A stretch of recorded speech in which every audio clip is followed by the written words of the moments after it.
জবাবটা দেওয়া দরকার আছে না? এতটুকু মনে রাখবেন, আপনাদের এই নওশাদ ভাই তার বীরত্ব গদি ছেড়ে রাজনীতির ময়দানে এসেছে, তো সহজেই অফসাইডে কাউকে আমি গোল করতে দেব না। আজকে আমার একটা প্রোগ্রাম আছে, এটা মানে 4 নম্বর চলছে, 5 নম্বর। আপনি বলুন তাহলে আমার স্ট্রেংথ কত, স্টামিনা কত আছে? যদি 20,000 করে হতো কত হতো? 1.5 লাখ, কম করে 1,60,000। কিন্তু সেটা ছেড়ে আমি অন্য রাস্তায় এসেছি, নোংরামি বন্ধ করার জন্য, চাল চুরি বন্ধ করার জন্য, রেশন চুরি বন্ধ করার জন্য, রেশনে প্লাস্টিকের চাল ভরে দিচ্ছে সেটা বন্ধ করার জন্য এসেছি। বাচ্চাদের মিড ডে মিল চুরি হয়ে যাচ্ছে, 84 স্কুলের স্কুল ড্রেস চুরি হয়ে যাচ্ছে, খাতা চুরি হয়ে যাচ্ছে, বই চুরি হয়ে যাচ্ছে, সব চুরি করে দিচ্ছে, চুরিকে বন্ধ করার জন্য। তাই বন্ধুগণ, স্লোগানিং পড়ে দেবে নাই ভাই, স্লোগানিং পড়ে দেবে। কি বলছে কেউ শুনে? উনি বললেন যে আমি নাকি, আস্তে ভাই আমার, আস্তে আস্তে।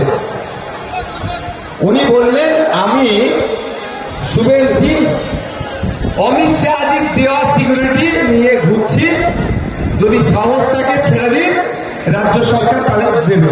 এটা বলেছে তো, শুনে জানটা কেন ঠান্ডা হয়ে গেল, তাই না? কত তার মানসিকতার কথা বলেছে। এই ধরনের রাজনীতিবিদ হওয়া দরকার, তাই না? আমি চাই এই ধরনের পরিণত পরিপক্ক রাজনীতিবিদ পশ্চিমবাংলায় বেশি বেশি আসুক। কিন্তু অভিষেক বাবু জানা নাই, অলরেডি নওশাদ সিদ্দিকী 3বার তার পিসিমণি তথা রাজ্যের স্বরাষ্ট্রমন্ত্রী মুখ্যমন্ত্রীকে তার নিরাপত্তার জন্য 3বার চিঠি করেছে, নিরাপত্তা রক্ষী দেয়নি।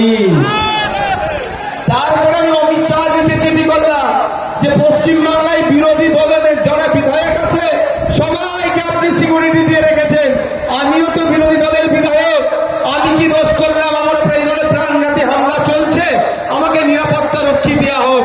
তাও অমিত শাহ আমার কথাই সাড়া দিল না। যাহাই দিদি তাহাই দাদা।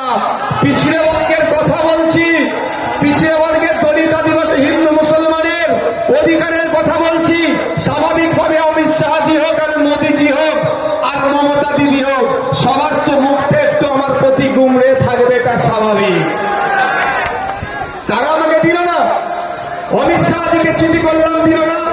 মমতা ব্যানার্জিকে 3বার চিঠি করেছে, দেয়নি।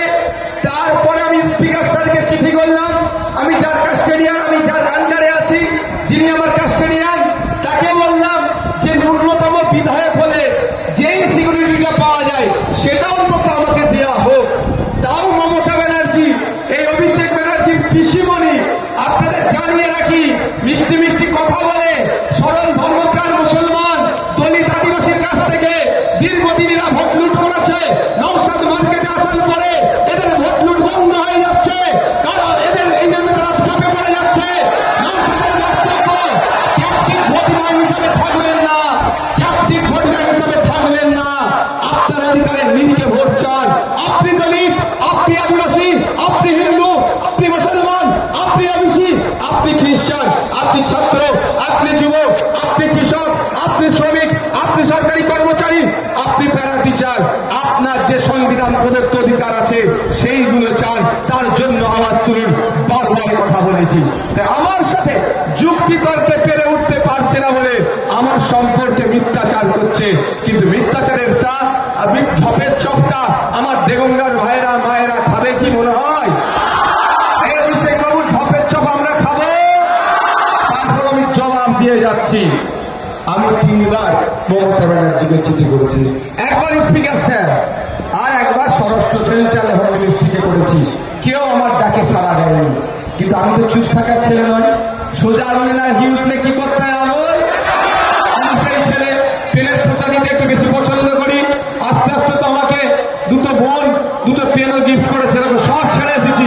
পেন আমি ছাড়ি না, পকেটে ভরে নিয়েছি, বুঝতে পেরেছি আমি ছেলে। তো 5 টাকার পেনের খোঁচা খুব ভালো লাগে আমাকে দিতে। আমি 5 টাকার পেনের খোঁচায় আমি লড়াই গেলাম, কলকাতা হাইকোর্টে গেলাম। আমি যত কটা চিঠি যেখানে যেখানে করেছি সেখানে সেখানে দিয়ে দিলাম। দিয়ে দেওয়ার পরে কলকাতা হাইকোর্ট CISF কে নির্দেশ দিল, ইমিডিয়েট একটা টাইম বাউন্ড করে দিল। এর মধ্যে নওশাদ সিদ্দিকীর কি থ্রেড আছে, থ্রেডের বিশেষে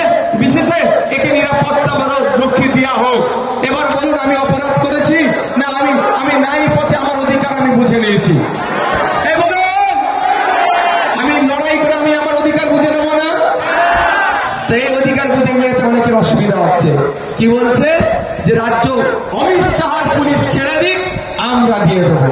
আমি তো একটু জানতে চাই অভিষেক বাবুকে, যে অভিষেক বাবু আপনি যখন দিল্লি এয়ারপোর্টে নামেন, সিআইএসএফ আপনাকে স্কট করে মেন দরজা অব্দি ছেড়ে দেয়, সেটাও সিআইএসএফ, এরাও সিআইএসএফ। ও আপনাকে এয়ারপোর্ট থেকে ফ্লাইট থেকে মেন গেট পর্যন্ত অমিত শাহ পুলিশ ছেড়ে দিলে কোনো অসুবিধা হয় না। আর নওশাদ সিদ্দিকী মামলা করে সিআইএসএফ নিলে আপনারা তো বুক ফাটে কেন? জানবো না। অ্যাকচুয়াল অভিষেক বাবুর বুক ফাটেনি, এখানে যিনি আছেন তিনার হয়ে ওকালতি উনি করেছেন। এই জন্যই যে দেখছে দেগঙ্গা বেরিয়ে গিয়েছে হাত থেকে, যদি একটু মানুষকে ভুল বুঝিয়ে কিছু ভোট ফিরিয়ে আনতে পারি, অতটি সহজ নয়। এটা 2021 নয়, এটা 2026। 2021-এ অনেক কটা ইকুয়েশন ছিল, তখন সিংহ চিহ্ন দান করিয়ে দিয়ে কনফিউজ ক্রিয়েট করে দিয়েছিল। ওই জন্য আমরা এই সিটটাতে লস করেছিলাম, অস্বীকার করার জায়গা নয়। অনেক কটা ইকুয়েশনের মধ্যে একটা ইকুয়েশন ছিল, আরেকটা কি ছিল? বিজেপি চলে আসবে, বিজেপি চলে আসবে, এই গল্প শুনিয়েছিল। এই নির্বাচনে আর বাইনারি তৈরি করতে পারছে না। আর এবারে একটা বড় বৈশিষ্ট্য আছে, একজন বর্ষিয়ান নেতাকে আমরা প্রার্থী করেছি।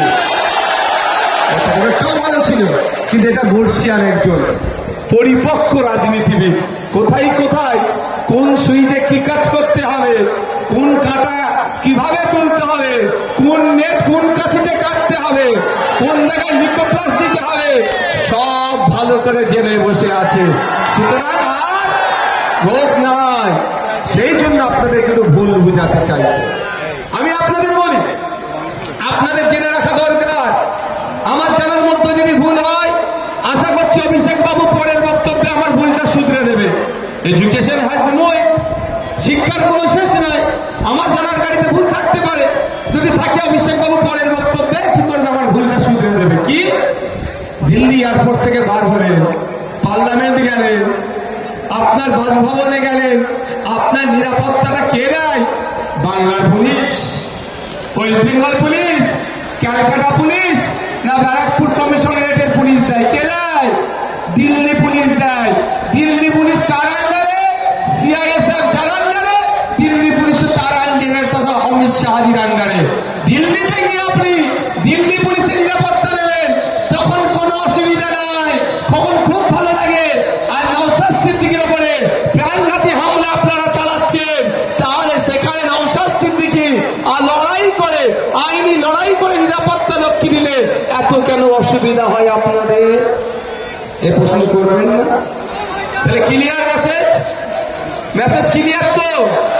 কেউ যদি বলে অমিত শাহজির পুলিশ ছেড়ে দিতে, বা কেন অমিত শাহজির পুলিশ নিয়ে ঘুরছে, উত্তর দিতে পারবেন?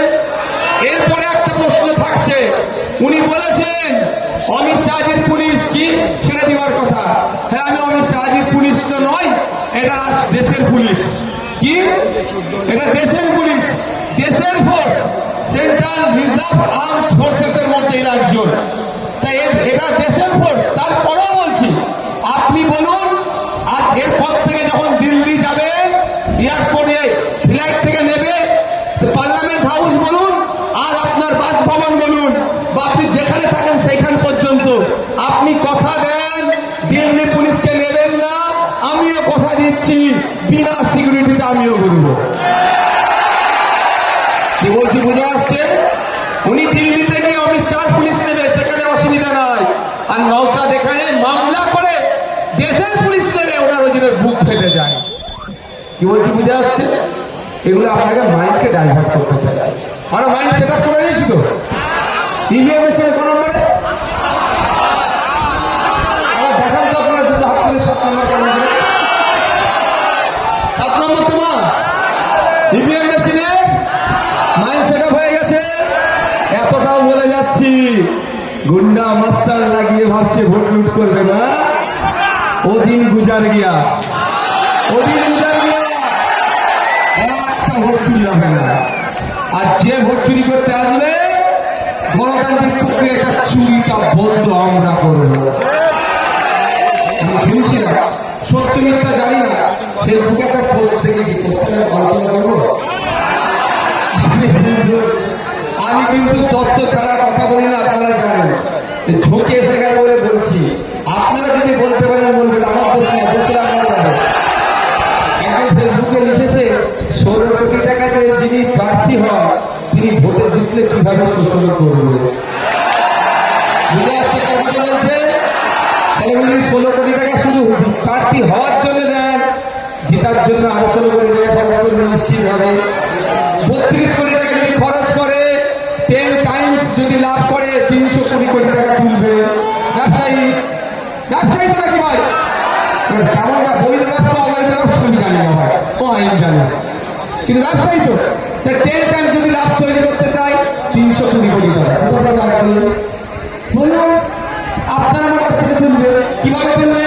আপনার এলাকায় ঢালাই রাস্তা ফুটে সফল করে দেবে, বালি পাথর সিমেন্ট ভাগ কমিয়ে দেবে, আর 6 ইঞ্চি গেজ 4 ইঞ্চি গেজ করে দেবে। ক্ষতি আপনার। তাই আপনাদের বলবো, বাড়ি দেওয়ার লোক দেখাবে, যা দেবে টাকা পয়সা জামা কাপড় যা দেবে সব নিয়ে নেবেন, নিয়ে নেন, ছাড়বেন না। মাথায় থাকবে, ছাড়াছাড়ির কোনো জায়গা নাই, যা পাবেন সব নিয়ে নেবেন। ভোটটা IVM মেশিনে 29 তারিখ সকালে যে চুপচাপ শুধু এটা নয়, লোক এখন ওনাকে ভাড়া করতে হচ্ছে। আমার কাছে খবর আছে 500 টাকায় ওনাকে ভাড়া কাটতে চাইছে না। আপনাদেরও বলছি, যদি 1000 টাকার অফার আসে ছাড়বেন না, চক্কর মেরে দেবেন। ভোটটা আমি আমার কথা বলছি, ভাঙনের কথা, ভাঙনের কথা। ও আমার ছেলেদের শুভাকাঙ্ক্ষী নিয়ে গেছে, অমুক সাহেবের বক্তব্য চলছে, আস্তে আস্তে বাবু বসো, অমুক সাহেবের বক্তব্য চলছে, ও মোবাইলের ডিসপ্লে খুলে অন্যকে ভিডিও দেখাচ্ছে, তার ডিপিতে আমার ছবি লাগানো আছে। ওই বলেছে ছাড়বে না, 300 টাকা যদি রোজের বদলে 500 টাকা পাও 2 ঘন্টার জন্য, কেন ছাড়বে? আমি বলছি অফার লোড করে দাও, ভোটটা কিন্তু আমাকে দিতে হবে।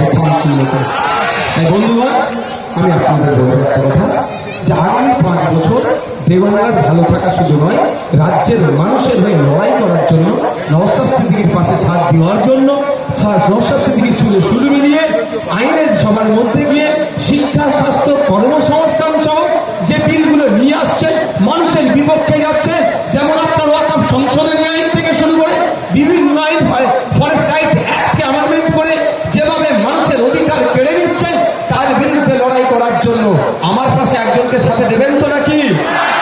দেবেন তো নাকি? আগের দিনে হিসাব দিয়েছিলাম 1 লাখ পার।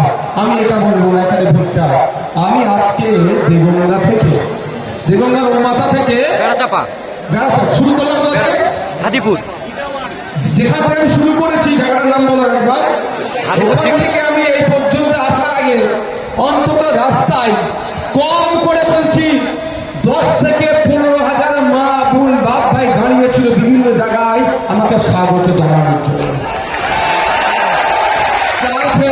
কাজ আছে, সন্ধ্যাবেলা কাজ ছেড়ে দিয়ে রাস্তায় দাঁড়িয়ে থাকবে, ভাইজান রাস্তা থেকে শুনবো, নিশ্চিত ভাবে সে ভোটটা দেবে বলেই তো দাঁড়িয়ে যাচ্ছে।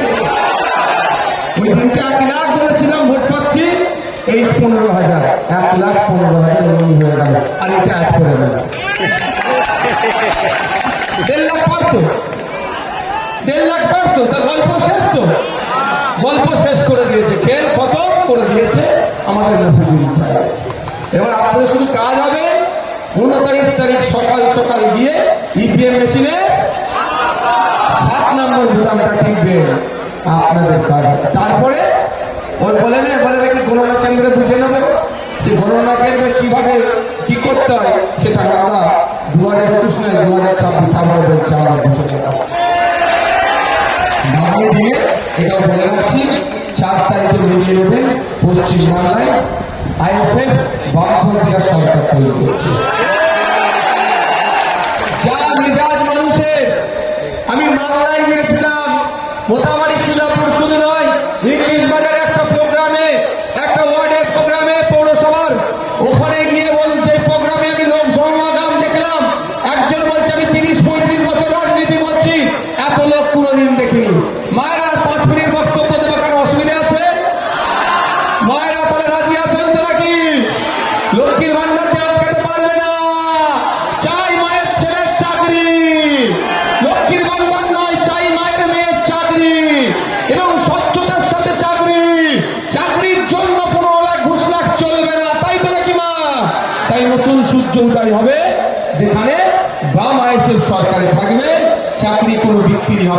ওই 330 টাকা বা 550 টাকায় ফর্ম ফিল আপ করেই চাকরি হবে।